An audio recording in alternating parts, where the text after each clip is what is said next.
My name is Brian, and I'm 31 years old. I work as a civil engineer in Portland, Oregon, managing infrastructure projects for a mid-size firm. Last Tuesday, I got a text from an unknown number. I almost deleted it without reading, thinking it was spam, but something made me open it. The message started with "Hi Brian," and my stomach dropped before I even finished the first sentence. It was Lauren, my ex-girlfriend from 3 years ago. Attached to her message was a wedding invitation. She was marrying Chris, my former best friend. I sat there staring at my phone for a solid 5 minutes, trying to process what I was reading. The audacity of it was almost impressive. 3 years had passed since I walked in on them, and now they wanted me at their wedding. The invitation was formal, printed on expensive cardstock in the photo she sent, but her message tried to sound casual and friendly. She wrote about how it had been a long time, how they were getting married next month, and how they would really love for me to be there. She said they had all grown so much, and it would mean a lot to celebrate this new chapter together. She ended with "Hope you're well," like we were old college buddies who had just drifted apart. I need to back up and explain how we got here, because the whole situation is insane when you know the full story. 3 years ago, my life looked completely different. Chris and I had been best friends for a decade. We met in college and stayed close after graduation, the kind of friendship where you don't need to talk every day, but you know the other person has your back no matter what. We had been through everything together. When my dad died during my senior year, Chris was the one who drove me home and sat with me through the funeral. When he got laid off from his first job out of college, I let him crash on my couch for 2 months until he got back on his feet. We had that kind of bond where you just assume the person will be in your life forever. I had even joked with him that he would be my best man someday when I got married. Lauren and I had been dating for about 18 months when everything fell apart. We met through mutual friends at a barbecue and hit it off immediately. She was smart, funny, ambitious. She worked in real estate and was doing well for herself. We had started talking seriously about our future, about maybe moving in together and seeing where things went. I thought we were building something real. She got along great with Chris, which I loved because it meant my girlfriend and my best friend could hang out without it being awkward. The three of us would grab dinner together, watch games at sports bars, do normal friend group stuff. I thought I had it all figured out. Then came the day that changed everything. It was a regular Thursday afternoon. I had gone to the gym after work, like I usually did. Chris owned a gym across town, and I would sometimes work out there to support his business. But that day, I went to the one closer to my apartment. After my workout, I realized I hadn't seen Chris in a few days, and figured I would swing by his place to say hello. We had talked about watching a game that weekend, and I wanted to confirm the plans. His apartment was only about 15 minutes from the gym, so I drove over without calling first. We had that kind of friendship where you could just show up. I used the spare key he had given me months earlier and let myself in. The TV was on in the living room, and I could hear sounds coming from that direction, so I walked toward it calling out his name. What I saw when I rounded the corner into his living room is burned into my memory forever. Chris and Lauren were on his couch, completely naked, having sex. They were so into it that they didn't notice me at first. I just stood there frozen, my brain trying to process what my eyes were seeing. It felt like I was watching a scene from someone else's life, like this couldn't possibly be happening to me. Then Lauren saw me. Her face went from pleasure to absolute panic in a split second. She scrambled to cover herself, and Chris turned around, his eyes going wide when he realized I was standing there. The look on his face was guilt mixed with fear. He started to get up, reaching for his clothes, and said, "Man, let me explain," but I didn't let him finish. I didn't say a single word. I just turned around and walked out of that apartment. I heard them both calling my name as I left, but I kept walking. I got in my car, drove home, and sat in my living room in complete silence for about an hour. The betrayal hit me in waves. It wasn't just that my girlfriend had cheated on me. It was that my best friend, the person I trusted more than almost anyone, had been sleeping with her behind my back. I didn't know how long it had been going on. I didn't know if this was the first time or the 100th time. I didn't know if they had feelings for each other or if it was just physical. And the thing is, I didn't want to know. I didn't want explanations or apologies or any of it. I just wanted them both out of my life. That night, I blocked both their numbers. I unfriended and blocked them on every social media platform I could think of. I deleted photos, old text threads, everything. Lauren tried to come to my apartment the next day, but I didn't answer the door. Chris showed up the day after that, and I told him through the door that if he didn't leave, I would call the police. Some mutual friends tried to reach out, saying that Chris and Lauren wanted to talk to me, that they wanted to explain and apologize. I told those friends that I wasn't interested in mediating or hearing anyone out. I had seen everything I needed to see. The next few months were brutal. I had to completely rebuild my social life because so many of our mutual friends were caught in the middle. Some of them chose sides, some tried to stay neutral, and I ended up distancing myself from most of them because I didn't want to hear updates about Chris and Lauren.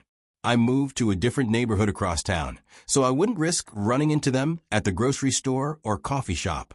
I threw myself into work and started seeing a therapist to deal with a double betrayal. My therapist helped me understand that what I was feeling was grief, not just for the relationship with Lauren, but for the friendship with Chris. I had lost two of the most important people in my life in the span of about 10 seconds. It took me a solid 6 months before I started feeling like myself again. Therapy helped. Focusing on work helped. I got promoted about 8 months after everything happened, which gave me a sense of purpose and accomplishment. I started slowly building a new social circle, making friends through work and hobbies. I went on a few dates here and there, but nothing serious for a while. I needed time to trust people again. The betrayal had messed with my head more than I wanted to admit. But gradually, I healed. I stopped thinking about Lauren and Chris every day, then every week, then barely at all. About a year ago, I met Natalie on Facebook through a friend. She's a veterinarian, 29 years old, with this calm, grounded energy that I found incredibly attractive. We started as friends, going on group dates. Eventually, we started going on dates, just the two of us, and it developed into something more. We have been officially dating for about 8 months now, and it's the healthiest relationship I have ever been in. She knows the whole story about Lauren and Chris. I told her early on because I didn't want there to be any secrets between us. Her reaction was perfect. She didn't pity me or treat me like I was damaged. She just said they sounded like selfish people, and she was glad I had the self-respect to walk away. So when I got that text from Lauren last Tuesday, I was in a completely different place in my life than I was 3 years ago. I wasn't angry anymore. I wasn't hurt. I was just indifferent. I had built a new life that didn't include either of them, and I was genuinely happy. Reading her message felt like hearing from a stranger. I didn't feel the urge to yell or confront or demand answers. I just felt nothing. I decided to keep my response simple and polite. I texted back, "Congratulations to you both. I'll pass on the wedding, but I wish you well." I meant it. I did wish them well in the sense that I hoped they would leave me alone and live their lives far away from mine. I thought that would be the end of it. A polite decline, no drama, everyone moves on. 2 days later, Lauren texted again. This message was longer, and I could feel the manipulation in every sentence. She said she understood if it was still hard for me, but she hoped I could be happy for them. She went on about how they didn't plan for this to happen, but sometimes life takes you in unexpected directions. She said they had built something real, and my absence would feel like I was still holding onto the past. Then she hit me with the kicker. She said she just wanted me to know they had moved on, and she hoped I had too. The implication was crystal clear. If I didn't come to the wedding, it meant I hadn't moved on. It meant I was still bitter and stuck in the past while they had grown and matured. She was reframing my very reasonable boundary as some kind of emotional problem on my end. I read that message 3 times, feeling my blood pressure rise with each read. But I didn't respond. I figured silence was the best answer. Let her think whatever she wanted to think. I knew the truth about where I was in my life. But Lauren wasn't done. A few days before the wedding, she sent another text. This one dropped any pretense of being nice. She said she had been thinking about my response, and it felt like I was punishing them by not coming. She acknowledged they had made mistakes, but pointed out that it was 3 years ago. She said that at some point I had to let go of anger and choose happiness. Then she said she was worried that I was stuck and asked why I couldn't move forward like everyone else had. That message pissed me off. Not because it hurt my feelings, but because of the sheer audacity of it. She was trying to make me feel bad for having boundaries. She was trying to paint me as the problem because I didn't want to celebrate the relationship that started with both of them lying to my face and betraying my trust. The fact that she thought I owed them anything after what they did was mind-blowing. Here's the thing she didn't know. I had moved on. Completely. I had been promoted twice at my firm and was now leading major infrastructure projects. I had bought the house I told her I wanted to buy. I had friends who actually respected me. And most importantly, I had Natalie. We were actually on a trip together when I got that last text from Lauren. We had driven out to Cannon Beach on the Oregon coast and were staying at this beautiful little inn overlooking the ocean. We had been planning this trip for weeks, and it just happened to fall on the same weekend as the wedding. Pure coincidence, but it felt like the universe was on my side. The morning I got Lauren's final text, Natalie and I were having coffee on the balcony of our room. The sun was rising over the ocean, and everything felt peaceful and right. I showed Natalie the message, and she just shook her head. She said Lauren and Chris sounded delusional if they thought I owed them anything, let alone my presence at their wedding. Then she said something that stuck with me. She said that some people need your pain to justify their choices, and when you take that pain away, they don't know how to handle it. That's when I decided to respond, but not with words. I asked Natalie if she would be okay with me sending Lauren a photo of us. I explained that I wanted to show Lauren that I had actually moved on, that her little guilt trip wasn't going to work because I was genuinely happy. Natalie thought about it for a second and then smiled. She said if it would get Lauren to leave me alone, she was all for it. We took a photo right there on the balcony. The sunrise was behind us, lighting up the ocean in shades of orange and pink. Natalie kissed my cheek and I smiled, a real genuine smile, because I was happy. The photo captured exactly what I wanted it to. It wasn't staged or performative. It was just two people who were content and in love, enjoying a beautiful moment together. I sent the photo to Lauren with a short message. I wrote, "You said I needed to move on. I did 3 years ago. This is what that looks like. I'm not coming to your wedding because I don't need to. I'm not angry. I'm just busy being happy. Don't contact me again." Then I blocked her number. I turned off my phone after that and spent the rest of the day with Natalie walking on the beach and having lunch at a little seafood place we found. I didn't think about Lauren or Chris or the wedding. I was exactly where I wanted to be. I had no idea what that photo had set off. I didn't know until later that evening when I finally turned my phone back on. I had a bunch of missed calls and texts from people I hadn't heard from in years. Mutual friends, Lauren's maid of honor, even a couple of people from the old friend group that I had distanced myself from. All of them were asking the same thing. What did you send to Lauren? What happened? Is everything okay? I didn't respond to most of them. I wasn't interested in getting dragged into drama. But one of the messages was from a guy named Brandon who I used to be friendly with. He had stayed neutral during the whole breakup, and we had lost touch, but he seemed genuinely concerned. He said Lauren had some kind of breakdown after seeing my photo, and people were worried. I texted him back asking what he meant by breakdown, and he called me right away. Brandon told me that Lauren had been in the middle of last-minute wedding preparations when my message came through. She was wrapping up final details with the event manager, surrounded by her bridesmaids while getting her hair and nails done. Everything had been running smoothly up until that point. Then she made the mistake of checking her phone and saw the photo. According to Brandon, who got the story from one of the bridesmaids, Lauren just froze.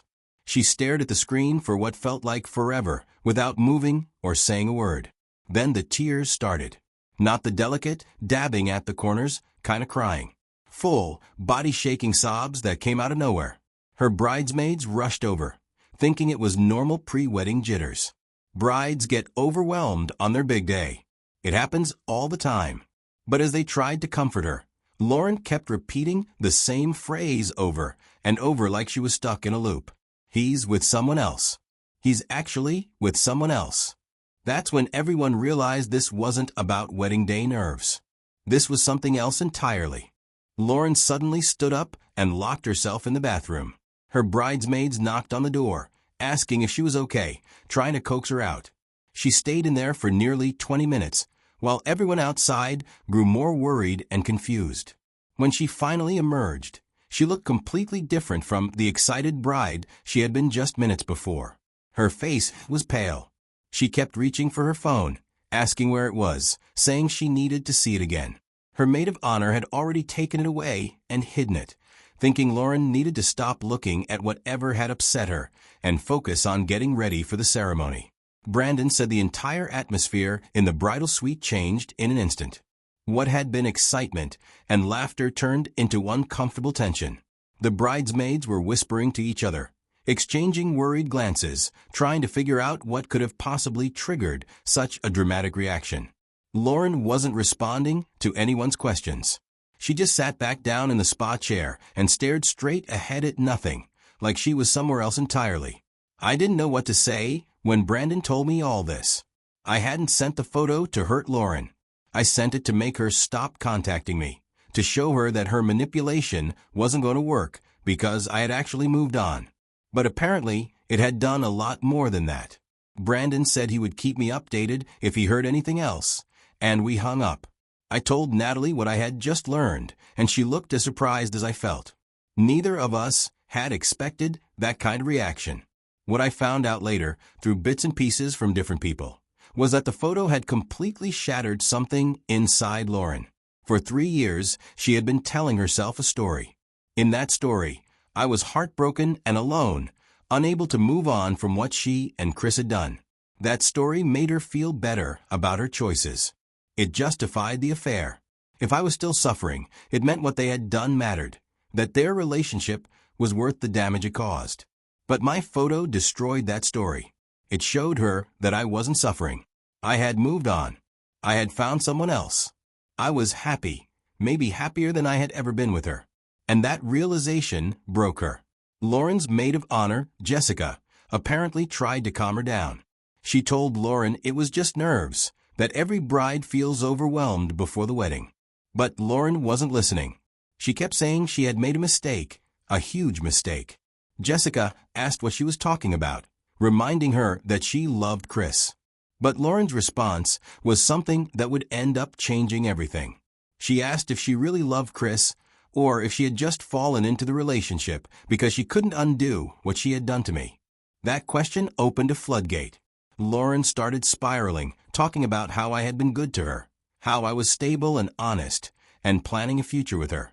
She asked out loud why she had thrown that away, what she had been thinking. Jessica tried to redirect her, telling her she needed to finish getting ready because Chris was waiting. But Lauren just kept saying she couldn't do it. She couldn't go through with the wedding. The next day, Lauren asked to see Chris. They met in a side room away from everyone else. I wasn't there for this conversation, obviously, but I heard about it later from multiple people who got different versions of the story. Chris asked her what was going on, saying that Jessica had told him Lauren was freaking out. Lauren showed him the photo I had sent. Chris's face apparently went hard when he saw it. He asked why I was sending her photos, if I was trying to mess with her on her wedding day. Lauren told him no, that she had kept texting me asking me to come to the wedding, and I was just showing her that I had moved on. Chris said, okay, so I moved on, so what? He pointed out that they had moved on too, and they were about to get married. But Lauren went quiet and asked him a question that must have hit him like a truck. She asked if they had really moved on, or if they had just stayed together because they couldn't face what they had done. Chris asked her what the hell she was saying. Lauren told him she didn't know if she loved him or if she had just been unable to admit she made a mistake. Chris was stunned.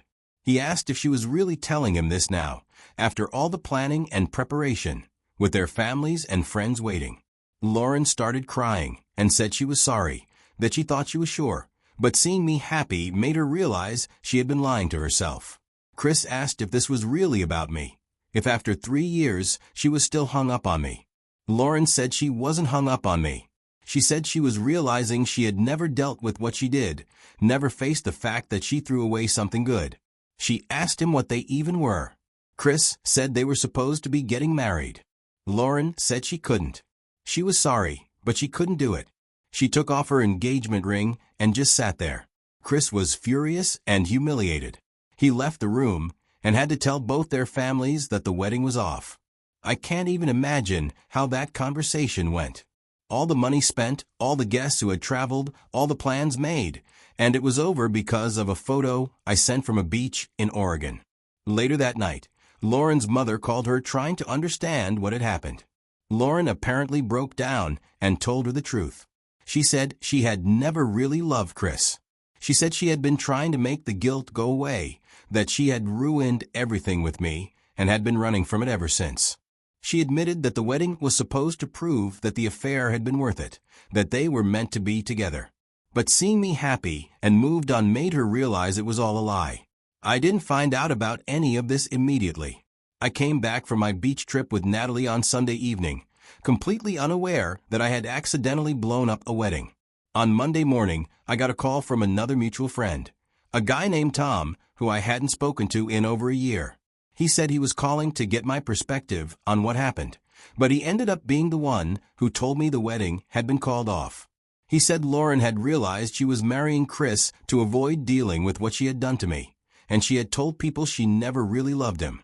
I sat there on the phone with Tom, completely stunned. I hadn't intended for any of this to happen. I just wanted Lauren to stop texting me. I wanted her to understand that I had moved on and she needed to respect my boundaries. I never thought a single photo would cause her to cancel her entire wedding. Tom asked if I had known this would happen, and I told him honestly that I had no idea. He said a lot of people were talking about it, that the whole situation was messy and uncomfortable. I told him I wasn't trying to cause drama. I was just living my life. He seemed to believe me, and we ended the call. Over the next few weeks, I heard more details through the grapevine. Lauren had been trying to reach out to me multiple times through different channels. Several mutual friends told me she had contacted them asking them to pass along messages to me. I didn't engage with any of it. My sister also called to tell me that Lauren had been calling her, begging her to get me to talk to her. My sister said Lauren sounded desperate and kept saying she needed to speak with me. I told my sister to ignore her calls and that I had no interest in any communication with Lauren. Then one day, the receptionist at my engineering firm called my office line and told me a woman named Lauren had stopped by asking to see me. The receptionist said she had left a note for me. I went down to pick it up, and when I read it, Lauren had written that she needed to talk to me, that she had made a terrible mistake, and she was asking me to give her a chance to explain. I read the note once and threw it away. The fact that she had shown up at my workplace felt like another boundary violation, and it only reinforced my decision to keep her out of my life. I didn't respond to any of it. Not the messages through mutual friends, not the calls to my sister, not the note she left at my office. I had blocked her on everything 3 years ago, and I wasn't interested in reopening this chapter of my life. I had moved on completely and saw no reason to go backwards. One of the mutual friends called me a few days later and asked if I wanted to know what Lauren was saying about the situation. He said she had been talking to people and he thought I should be aware of what was being said. I told him no. I didn't want to know. Whatever Lauren was dealing with wasn't my problem anymore. I had spent 3 years building a life without her and Chris, go to therapy, advancing my career, and finding a healthy relationship. I wasn't about to let them back in just because Lauren was having regrets about the choices she made. I also started hearing things about Chris through the same network of mutual friends. Apparently, he was a mess after the wedding got canceled. He felt betrayed all over again, but this time by Lauren instead of me. People told me he had been saying that Lauren had never been over me, that he had been a rebound that just lasted 3 years. He was angry and humiliated about the whole situation. The wedding had been called off just days before it was supposed to happen, and he had to deal with canceling everything and explaining to everyone what went wrong. From what I heard, Chris and Lauren weren't speaking at all after the canceled wedding. Whatever relationship they had was completely over. Their relationship, which had started with them betraying me, had ended with them betraying each other in a different way. Lauren betrayed Chris by calling off the wedding after realizing she didn't truly love him. Chris felt betrayed because he had spent 3 years with someone who was never fully committed to him. The whole thing had fallen apart, and they were both dealing with the consequences of building something on a foundation of lies and betrayal. I've had a lot of time to think about all of this. I didn't send that photo to ruin Lauren's wedding. I sent it to show her I had moved on, to get her to stop contacting me and trying to manipulate me into feeling guilty for not attending. I had no idea it would trigger such a massive breakdown. But honestly, that's not on me. Lauren spent 3 years lying to herself, building a narrative where the affair was justified, and I was just collateral damage who would eventually get over it. One photo made her face the truth, and she couldn't handle it. She didn't call off the wedding because she wanted me back. I don't think that's what this was about. She called it off because she realized the affair wasn't worth what she gave up. She realized she had thrown away a stable, honest relationship for something that was built on lies and betrayal. And when she saw that I had moved on and found happiness without her, it destroyed the story she had been telling herself to make her choices feel okay. Some people need your pain to justify their choices. When you take that pain away, they have to face reality, and reality can be harsh.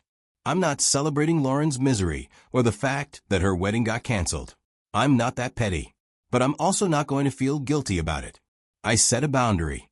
I showed her I had moved on. What she did with that information was her choice, not mine. The best revenge isn't revenge at all. It's building something better and not looking back. I have a great job, a house I love, friends who respect me, and a girlfriend who makes me genuinely happy. I don't think about Lauren or Chris anymore unless someone brings them up. They're not part of my life, and they haven't been for 3 years. That photo was just a reminder of that fact. Lauren texted me one more time about a month ago. I didn't read it. Natalie and I were too busy picking out furniture for the house and planning a trip to visit her family. Some chapters need to stay closed, and that chapter of my life is sealed shut. I'm not opening again.